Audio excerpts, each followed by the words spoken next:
Praise the Lord. മർക്കോസ് എഴുതിയ സുവിശേഷം 1-ാം അധ്യായം.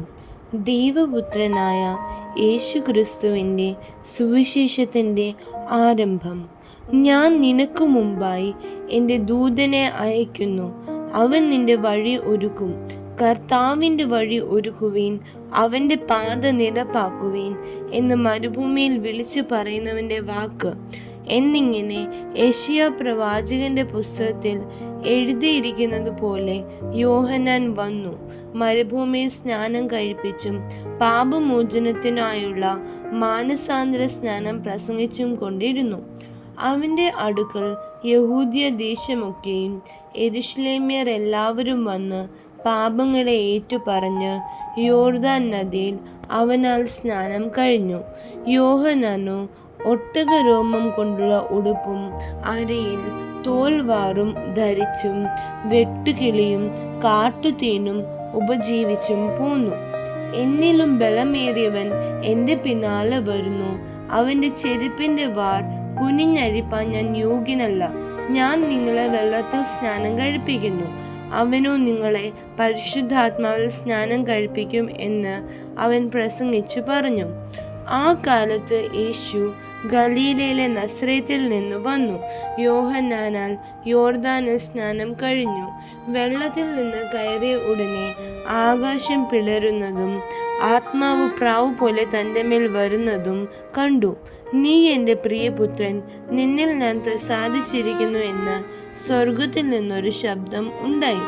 അനന്തരം ആത്മാവ് അവനെ മരുഭൂമിയിലേക്ക് പോകുവാൻ നിർബന്ധിച്ചു. അവിടെ അവൻ സാത്താനാൽ പരീക്ഷിക്കപ്പെട്ട് 40 ദിവസം മരുഭൂമിയിൽ കാട്ടുമൃഗങ്ങളോട് കൂടെയായിരുന്നു. ദൂതന്മാർ അവനെ ശുശ്രൂഷിച്ചു പോന്നു. എന്നാൽ യോഹന്നാൻ തടവിലായ ശേഷം യേശു ഗലീലയിൽ ചെന്നു ദൈവരാജ്യത്തിന്റെ സുവിശേഷം പ്രസംഗിച്ചു. കാലം തികഞ്ഞു, ദൈവരാജ്യം സമീപിച്ചിരിക്കുന്നു, മാനസാന്തരപ്പെട്ട് സുവിശേഷത്തിൽ വിശ്വസിപ്പീൻ എന്ന് പറഞ്ഞു. അവൻ ഗലീല കടൽപ്പുറത്ത് നടക്കുമ്പോൾ ശീമോനും അവന്റെ സഹോദരനായ അന്ത്രയാസും കടലിൽ വല വീശുന്നത് കണ്ടു. അവർ മീൻ പിടിക്കുന്നവരായിരുന്നു. യേശു അവരോട്, എന്നെ അനുഗമിപ്പിൻ, ഞാൻ നിങ്ങളെ മനുഷ്യരെ പിടിക്കുന്നവരാക്കും എന്ന് പറഞ്ഞു. ഉടനെ അവർ വല വിട്ട് അവനെ അനുഗമിച്ചു. അവിടെ നിന്ന് അല്പം മുന്നോട്ട് ചെന്നപ്പോൾ സെബദിയുടെ മകനായ യാക്കോബും അവന്റെ സഹോദരനായ യോഹന്നാനും പടകിലിരുന്ന് വല നന്നാക്കുന്നത് കണ്ടു.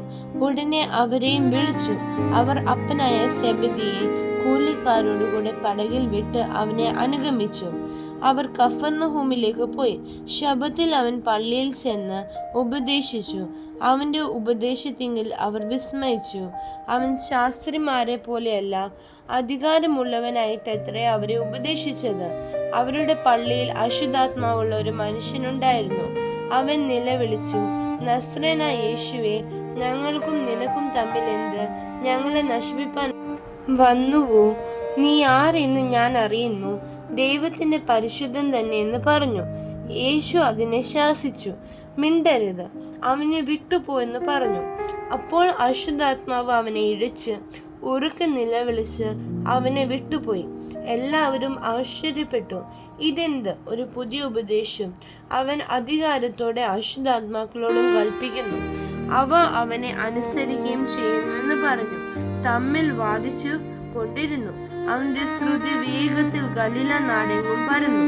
അനന്തരം അവർ പള്ളിയിൽ നിന്ന് ഇറങ്ങി യാക്കോബും യോഹന്നാനുമായി ശീമോന്റെയും അന്ത്രയാസിന്റെയും വീട്ടിൽ വന്നു. അവിടെ ശീമോന്റെ അമ്മാവിയമ്മ പനി പിടിച്ച് കിടന്നിരുന്നു. അവർ അവളെ കുറിച്ച് അവനോട് പറഞ്ഞു. അവൻ അടുത്തു ചെന്ന് അവളെ കൈക്ക് പിടിച്ച് എഴുന്നേൽപ്പിച്ചു. പനി അവളെ വിട്ടുമാറി. അവൾ അവരെ ശുശ്രൂഷിച്ചു. വൈകുന്നേരം സൂര്യൻ അസ്തമിച്ച ശേഷം അവർ സകലവിധ ദീനക്കാരെയും ഭൂതഗ്രസ്തരെയും അവന്റെ അടുക്കൽ കൊണ്ടുവന്നു. പട്ടണമൊക്കെയും വാതിൽക്കൽ വന്നുകൂടിയിരുന്നു. നാനാവ്യാധികളാൽ വലഞ്ഞിരുന്ന അനേകരെ അവൻ സൗഖ്യമാക്കി, അനേകം ഭൂതങ്ങളെയും പുറത്താക്കി. ഭൂതങ്ങൾ അവനെ അറിഞ്ഞുകൊണ്ട് സംസാരിപ്പാൻ അവയെ സമ്മതിച്ചില്ല. അതികാലത്ത് ഇരുട്ടോടെ അവൻ എഴുന്നേറ്റ് പുറപ്പെട്ട് ഒരു നിർജ്ജന സ്ഥലത്ത് ചെന്ന് പ്രാർത്ഥിച്ചു. ശീമോനും കൂടെയുള്ളവരും അവൻ്റെ പിന്നാലെ ചെന്ന് അവനെ കണ്ടപ്പോൾ എല്ലാവരും നിന്നെ അന്വേഷിക്കുന്നു എന്ന് പറഞ്ഞു. അവൻ അവരോട്, ഞാൻ അടുത്ത ഊരുകളിലും പ്രസംഗിക്കേണ്ടതിന് നാം അവിടേക്ക് പോകാം. ഇതിനായിട്ടല്ലോ ഞാൻ പുറപ്പെട്ടു വന്നിരിക്കുന്നത് എന്ന് പറഞ്ഞു. അങ്ങനെ അവൻ ഗലീലയിലൊക്കെയും അവരുടെ പള്ളികളിൽ ചെന്ന് പ്രസംഗിക്കുകയും ഭൂതങ്ങളെ പുറത്താക്കുകയും ചെയ്തു. ഒരു കുഷ്ഠരോഗി അവന്റെ അടുക്കൽ വന്ന് മുട്ടുകുത്തി, നിനക്ക് മനസ്സുണ്ടെങ്കിൽ എന്നെ ശുദ്ധമാക്കാൻ കഴിയുമെന്ന് അപേക്ഷിച്ചു. യേശു മനസ്സലിഞ്ഞ് കൈ നീട്ടി അവനെ തൊട്ടു. മനസ്സുണ്ട്, ശുദ്ധമാക എന്ന് പറഞ്ഞ ഉടനെ കുഷ്ഠം വിട്ടുമാറി അവന് ശുദ്ധി വന്നു. യേശു അവനെ അമർച്ചയായി ശാസിച്ചു, നോക്കൂ, ആരോടും ഒന്നും പറയരുത്. എന്നാൽ ചെന്ന് പുരോഹിതന് നിന്നെ തന്നെ കാണിച്ച് നിന്റെ ശുദ്ധീകരണത്തിന് വേണ്ടി മോശ കൽപ്പിച്ചത് അവർക്ക് സാക്ഷ്യത്തിനായി അർപ്പിക്ക എന്ന് പറഞ്ഞ് അവനെ വിട്ടയച്ചു. അവന് പുറപ്പെട്ട് വളരെ ഘോഷിപ്പിപ്പാനും വസ്തുത പ്രസംഗിപ്പാനും തുടങ്ങി. അതിനാൽ യേശുവിന് പരസ്യമായി പട്ടണത്തിൽ കടപ്പാൻ കഴിയായക കൊണ്ട് അവൻ പുറത്ത് നിർജ്ജന സ്ഥലങ്ങളിൽ പാർത്തു. എല്ലായിടത്തു നിന്ന് ആളുകൾ അവന്റെ അടുക്കൽ വന്നുകൂടി. ആമേൻ.